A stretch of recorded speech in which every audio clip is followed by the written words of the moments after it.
Hey everyone, welcome back to Legal Nightmares R Us with your host, Diana Davison. I want to talk today about the yellow journalism behind the Ghomeshi scandal. For those unfamiliar with the term, it describes meritless scandalmongering, claiming to be news but really just proving to be clickbait to bump up their circulation numbers. Wikipedia describes yellow journalism, or the yellow press, as a type of journalism that presents little or no legitimate, well-researched news and instead uses eye-catching headlines to sell more newspapers. For anyone who doesn't know the case, in October 2014, Toronto Star published accusations against popular radio host Ghomeshi, which ultimately led to his trial and acquittal on sexual assault charges. A second trial is coming up in June of this year. The three women from the first trial were found by the judge to have been deceptive and to have given false information under oath.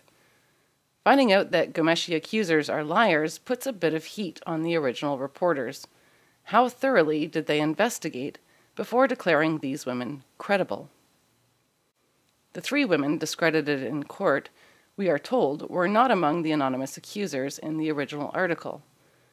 The woman in the upcoming June trial was an original source, and I'll address her credibility at the end. Given the fraudulence of the disgraced complainants of Courtroom 125, it casts suspicion on the quality of investigation that went into the crafting of the Ghomeshi story from the beginning.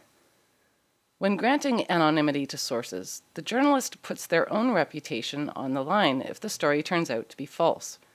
I'll give you a quick rundown on those characters. The journalists in question are Jesse Brown, who runs the muckraking site Canadaland, and Kevin Donovan, the journalist that Toronto Star assigned to work with Brown. If Jesse Brown had published his story on his own platform, essentially Canada's version of Gawker, people would have placed the appropriate weight on the merits of the journalism, and that would be practically no weight at all.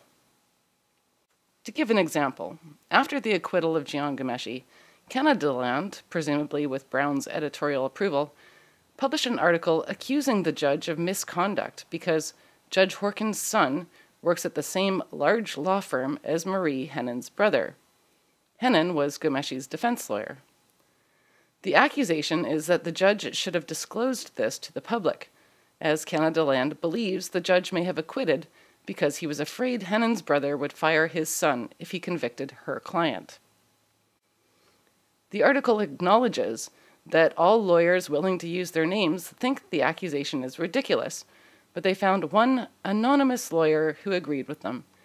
They even print in the article that the majority of lawyers thought their accusation would be irresponsible to print, but that one anonymous lawyer, who may or may not be a Patreon supporter of the site, and may not even exist for all we know, was deemed to be credible enough for them to smear the name of a Canadian judge. Some don't think this is an issue.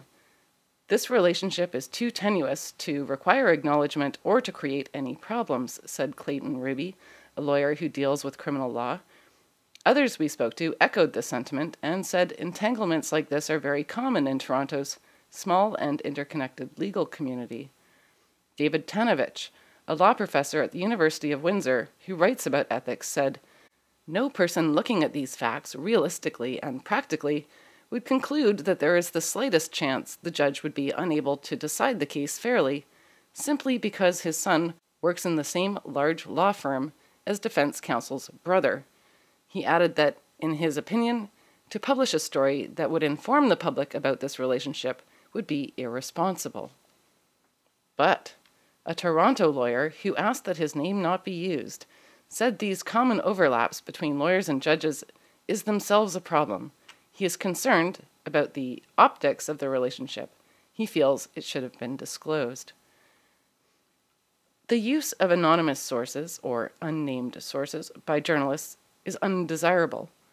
People grant reporters a fair amount of faith when they agree to take the reporter's word that a source is credible, and journalists who abuse that faith do so at the expense of their reputations. Reputable newspapers risk their reputation for factual, balanced reporting when they publish stories that don't meet recognized standards for ethical journalism. Jesse Brown does not have a reputation as a responsible journalist, which is why the Toronto Star paired him with someone more experienced.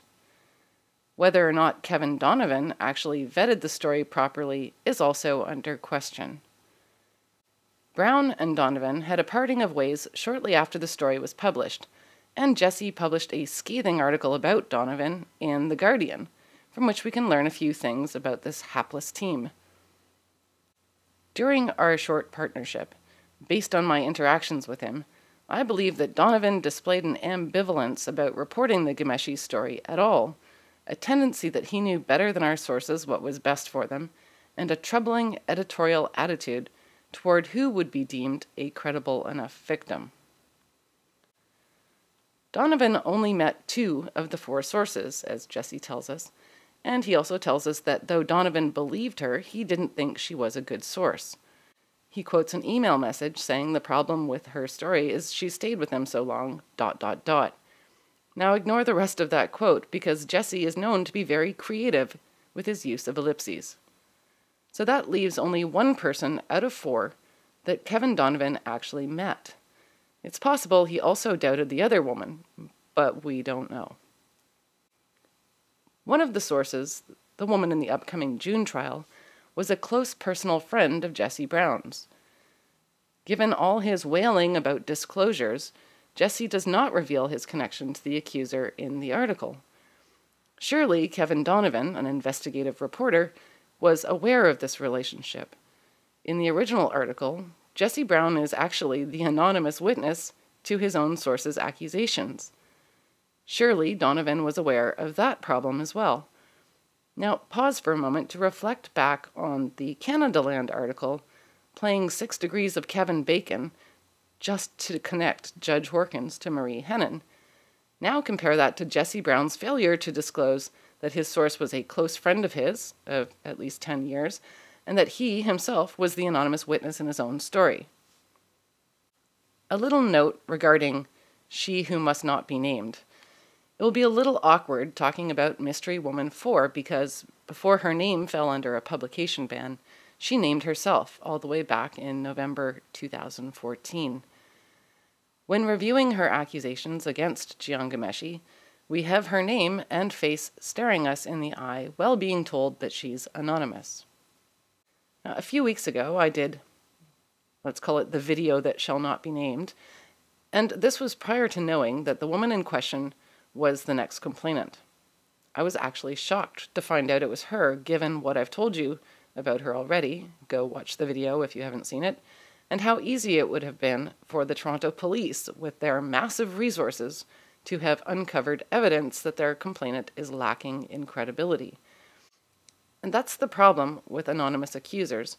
By not knowing their names, it's hard to verify their credibility. We must take the word of a journalist who works so closely with the sources.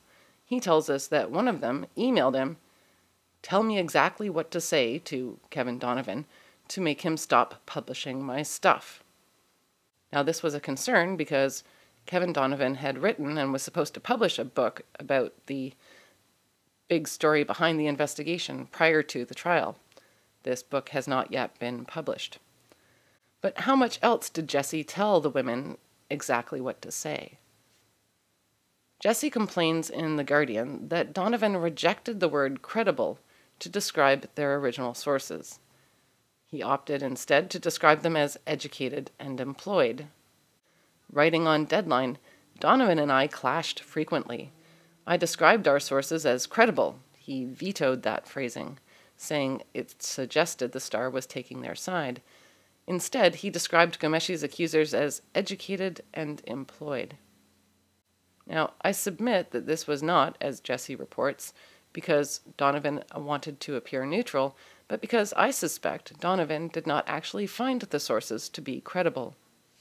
In tune with his Gawker-style hyperbole, Jesse concludes his attack on Kevin Donovan with the following statement. "What they told me they feared from Ghomeshi, they now tell me they fear from Donovan's book, having their full stories laid bare to the public, being exposed and shamed. This is not an acceptable way to treat the women to whom we owe this story. So, according to Jesse Brown, Kevin Donovan is just as scary to these women as Ghomeshi, a man they claimed assaulted them. Because they are anonymous, it's difficult to separate their stories or do an analysis or credibility check. But most people who follow this case will be aware of a Twitter account using the handle @BigEarsTeddy. Jesse Brown has said he started this investigation in late March 2014 after getting an email from one woman who named herself but not Gian. Apparently, Jesse didn't need to be told Gian's name, he just knew. @BigEarsTeddy started posting on Twitter on April 9th, only a couple of weeks after Brown got the email. One of the first people she followed on Twitter was @Jesse Brown. It's reasonable to assume that Jesse Brown knows who this person is, though he claims not to and counts her as a separate accuser. Is @BigEarsTeddy, a key character in the scandal in general, a credible person? Well, a Reddit user tracked down her WordPress site by matching phrases from the Twitter account to a, shall we call it a poem, written on this blog. It's a quick read, the link is below, and this is a glimpse into the mind of a woman who is, at best, unbalanced, but more likely, a full-blown psycho bitch. March 5th, 2012. The best revenge is massive success. This is a rap song. I'm not going to sound like an idiot reading it, but this is where a lot of the phrases on her BigEarsTeddy account come from. The right thing to do. This is her ventilation system. Dear over a decade, what a waste of all those years. How could you do the things you did? How dare you interfere? No way you ever loved me, all your feelings insincere. You laughed, I cried. Jekyll and Hyde is what you are, it's fucking clear. Then like a little Judas, you told some lies beyond severe. But your lies lost. True love wins all, and we still persevered. But one last thing I'll leave you with before I disappear. A little fuck you freestyle I'd like to call your souvenir. Yeah, you think you know me, but you have no idea. I'll make you second guess me like fucking North Korea. Keep on pushing me and pulling me, I'll eat that shit for Brecco. 'Cause this biddy might be pretty, but will you break a bitch? Hell no. Excuse me please, your time is done, your light is dim.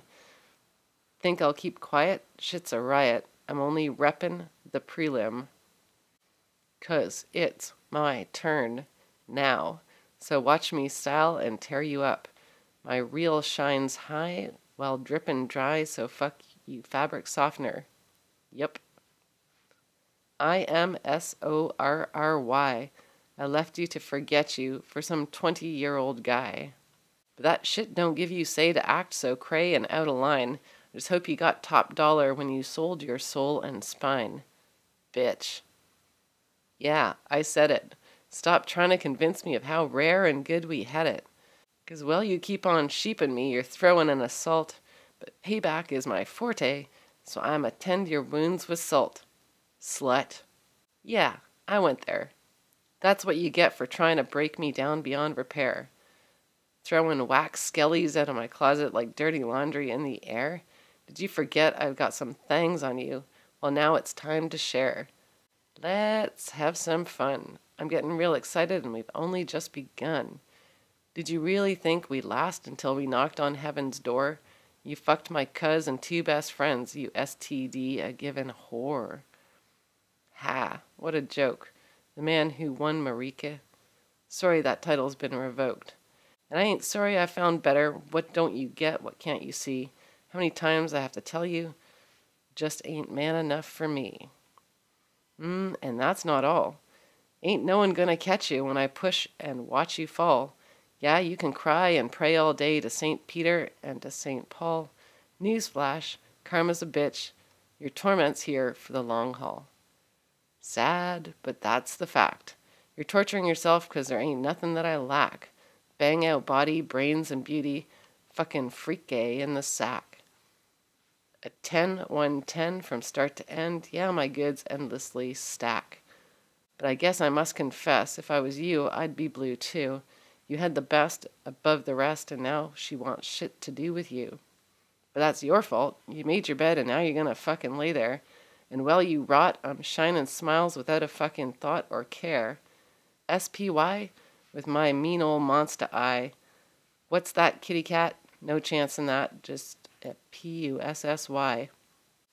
Damn, you drama queen. Were you really fucking born with it? Miss Boohoo Maybelline? 6 months later, still a hater. So sad you fly to Vegas? Can't you wallow shit in secret? Never signed up for this life sentence. Or cry a lake of tears, jump in and drown in salty water, 'cause I'm about to spit some flames that's sure to make you slaughter. Without a doubt, my heart checked out, 'cause 3 weeks leading to our ending. I bet you didn't know I did a whole lot of pretending. Yes, a friendly FYI to cement your Great Depression. While you fucked me, all I saw was him. Oops, this is my confession. And I don't feel bad. Not after all the shit you did. I own it, and I'm glad. You tried to break me and remake me, tried to shake me and destroy. Now all you have is hands and tears, so fuck yourself and go enjoy. That's right, I'm done. So long, bye-bye. No longer helping with the healing. You've got no pride, ugly inside, so fuck you and your fucking feelings. My head's held up, stirring your cuppa with my fucking middle finger. Are you a fairy or a cranberry? Keep crying and let it linger. Bitch. Or is that bitach? I don't know. Obviously, I'm not a rapper. So after reading that, to Kevin Donovan's credit, I'd say at Big Ears Teddy is not credible, or even completely sane, but she does seem to have been educated and employed. Now, the fourth source, the one in the upcoming trial, She Who Must Not Be Named, from the original story, after a brief investigation, which Donovan probably didn't do, turns out to be not credible either. Watch my earlier video that shall not be named to get the highlights of her podcast with Jesse Brown, in which they laugh about what a sexual maniac she was while working at the CBC, wondering how it was that she didn't get fired, commenting on how stuffy and dry the CBC was, that their enforced codes of behavior made it difficult for her, and she used to tell fist-fucking jokes at story meetings, she was a binge drinker all along, and she got rapped on the knuckles a few times for her conduct before finally leaving. All of this is the opposite of what Brown and She Who Must Not Be Named report in their tall tales about Ghomeshi and the CBC. Did Donovan investigate this accuser? How did he not know about the podcast? Perhaps Donovan did know, which is why he didn't call her credible. She was just educated and employed. They complained that there was no outlet for CBC employees to vent their complaints about Ghomeshi, but that is also a lie. A site called The Teamakers came into existence during a CBC lockout. This site ripped into Ghomeshi on a regular basis, as well as other personalities at the CBC. As one of the writers on that site said, "Apology. I unreservedly apologize to workplace victims of Ghomeshi and to anyone mistreated at the CBC for the fact that the Teamakers was not a safe or welcoming place to document such mistreatment." Now, after reading a number of articles written by this person, I take that to be sarcastic. Jesse also says on their podcast that She Who Must Not Be Named was well liked. Also not exactly true. When she resigned from CBC, Jesse had to rush into the Teamaker site like a good white knight and chastise them for being so mean. Although, I have to hand it to Jesse, at the end of his rant, he does admit, for once, that he has a disclosure to make. Disclosure: I am a friend of the young woman in question, therefore please disregard everything I just wrote, if that's what that means to you. Now I'll put a link to that. The Teamakers, on a rare occasion, had to delete an article because of Jesse's outrage, and most of the mockery of this woman had to do with her book. This is a book she wrote while working on Q with Ghomeshi, and he was nice enough to do a Q interview with her to help her promote it. While Jesse is normally obsessed with conflicts like promoting the work of your own employees, Jesse doesn't care so much when it's a friend of his getting the benefit. The Teamakers didn't quite see eye to eye with Jesse on that subject. The reviews of the anonymous woman's book, Corked, give us good insight into the mind and credibility of this woman. I had to force myself to finish this book. I wasn't enjoying it, and I think this was largely due to the narrator. Catherine Borel is a disgusting person. By this, I mean she does gross things like pick her belly button for lint while talking for her father, picks at her teeth, etc., and gleefully describes it in great detail. I'm supposed to appreciate it as quirky charm? I don't. I think it's obnoxious and a pathetic attempt at humor. I get that Catherine is traumatized by a recent incident of accidentally killing a man in her car, but her complete focus on her misery and her unhappiness really detracted from the narrative. From another review, I suppose I should give kudos to Catherine for bravely displaying her faults without fear, but it seems more exhibitionist than honest. When she describes the horrible accident in which she killed an elderly man who was jaywalking, her focus is entirely on her, with little acknowledgement of the tragedy that befell this man and his family. She deals with depression for quite some time afterward, and perhaps it affects her ability to behave like an adult. But she also seems to have enjoyed being known as a killer when back at college. She makes light of the accident far too often and thinks her father's joke about the accident is hilarious, when it is truly tasteless and despicable. Now, right before she who must not be named quit the CBC, there was an incident during the live taping of a show. Ghomeshi was known for being a workaholic, being unrealistically demanding of his staff, and as he quite often admitted, he suffered from an anxiety disorder. I suspect his reaction to the following event was a huge blowout. This Kelly Cutrone interview was uploaded April 19th, 2010. The complainant resigned less than a month later. And on this note, you decide to forgo. Why do you keep looking over there? You looking because I'm friends with her. She wrote that beautiful thing. It's the girl. I'm part of the girl army. Right. I'm into you too, though. Every once in a while, you say something you're happy with, and you look at the girls. Okay, that's all right. I'm fine with that. I already know. I'm on the most important show in Canada. You decided. I'm even before I got here. I put to you, the public, that Catherine Borel left the CBC after Ghomeshi reamed her the fuck out for her behavior in the studio. Did Kevin Donovan know about that event? Did he actually investigate at all?